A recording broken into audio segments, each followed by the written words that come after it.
Like, you kind of like, I swear I was promised Dinobots in this movie. Are there Dinobots in this movie? So if you're thinking of that to yourself while you're watching this film, just rest assured that yes, there will be Dinobots. They will give them to you, even though you feel like they'll never show up. And another spoiler that I think is good for those of you that don't like spoilers, don't bother hanging around after the movie. There's no point to it, no teaser at the very end or anything like that. So you can rest assured that if you got something to do right after the movie, go ahead and do it. You're not going to miss anything. Unless for the public screening, you know, they change it, but I don't think so. So that's basically it as far as the non-spoilers. Now, as far as the spoilers go, so here's the part where you want to stop watching the video. Spoilers! Well, let's see. Where do we start? The movie starts out with the plot being that the seed, and I couldn't get this straight. Trust me, I actually started falling asleep during the movie. Like, I had a hard time keeping track of the plot. I felt like it was kind of weak, and my mind didn't grab onto the plot too well.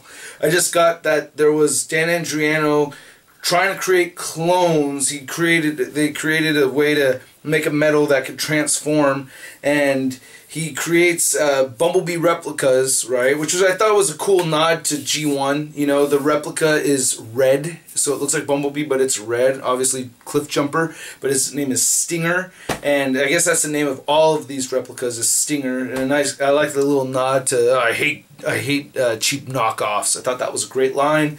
I think Hound said that line. I love John Goodman as Hound, by the way. And like I said earlier, I really like the character differentiation between the Autobots. This is the first time I really felt like I had a serious group of Autobots. Whereas before, I felt like all the Autobots, I couldn't tell who was talking or who said what or anything. I couldn't tell the difference between them. Now I can. That other Autobot, spoiler, the other Autobot was Ratchet, who was getting brutally murdered and everything by Dan Andriano. Dan Andriano hooking up with Lockdown. Lockdown as a mercenary to defeat the Autobots. Him not being a fan of either the Autobots or Decepticons, but him hired to kill the Autobots. Dan Andriano and Kelsey Grammer Frazier is working with Dan Andriano to get this whole thing going where we get rid of Autobots altogether, and we do that by fighting fire with fire, by making replicas of, you know, Bumblebee. And they dig into Megatron's head that was, you know, decapitated by Optimus Prime in the previous film, and they use that to take his memories and put it into another Transformer, which is Galvatron. So Galvatron and Megatron are essentially the same thing. It turns out Galvatron was using Dan Andriano the whole time just to make this happen for his own good. Again, I'm shaky with the memory on this movie. Anyway, you know, so the action was pretty good. It hurts me thinking about the plot. I didn't really enjoy that too much. But the one thing I thought that was kind of weird, I had to give myself a couple of notes right here. I thought it was cool seeing the upgrades. We see High Octane Bumblebee, and we see him change into the new Camaro Bumblebee, and Optimus go from his G1 looking self because they're all in hiding, and Optimus is sending out a signal to everybody. Mark Wahlberg, you know, stumbles upon him and gets it started. Mark Wahlberg's character kind of, you know, he always wished that he could do something, and he just accidentally awakens Optimus Prime. Still really not that much, you know.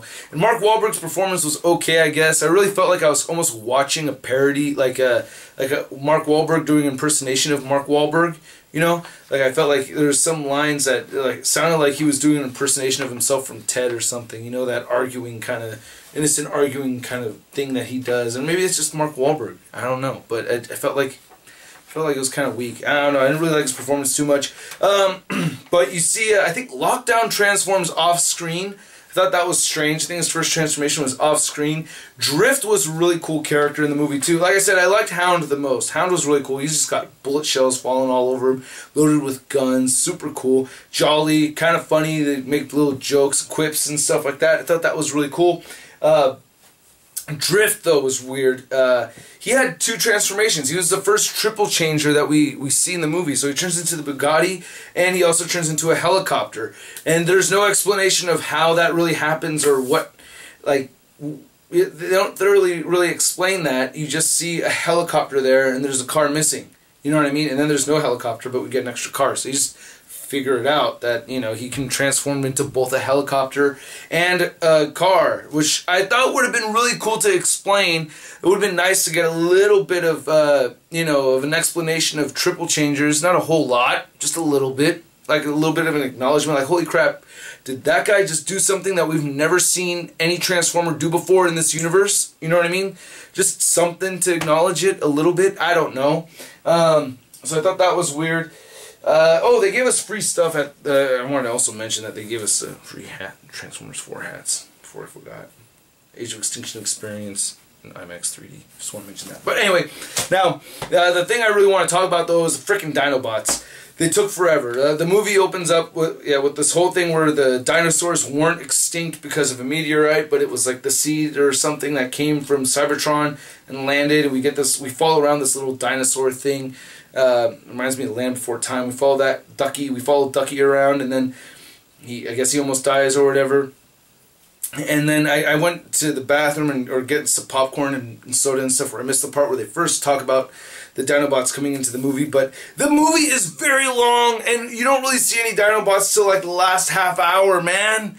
Damn it! What the hell? The thing was advertised with Grimlock all over the place, and then not till like the end of the movie we see the Dinobots, and we get a decent amount of Dinobot action. They didn't do that whole thing where they made us wait how long, they bring them in and they took it right away. You know, they took it right back. They didn't do that. You see them for a while, so I think that's cool.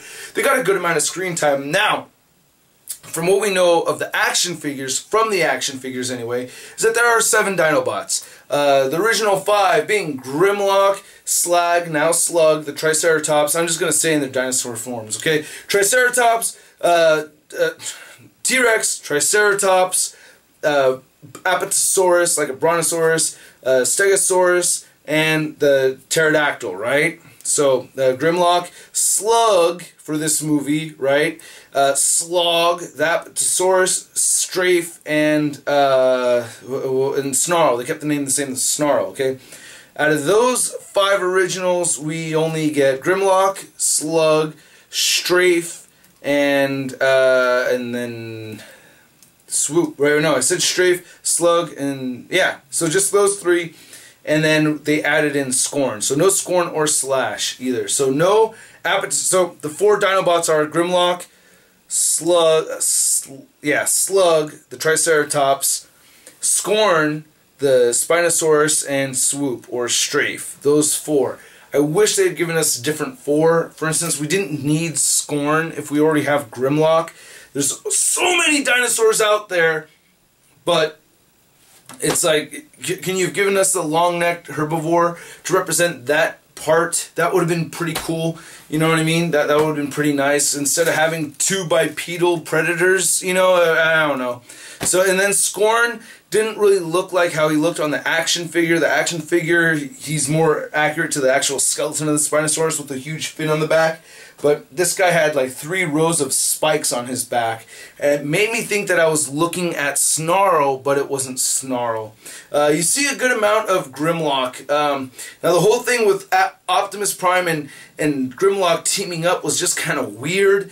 They just fight, and then Optimus ends up, you know, getting a blade to his neck and standing on top of the back of his head with it and everything. He's like, you'll take us, or you'll do as I say, or I will cut your throat right here. I was like, okay, I'm pretty sure Grimlock could still whoop his ass, but I don't think he really has him yet.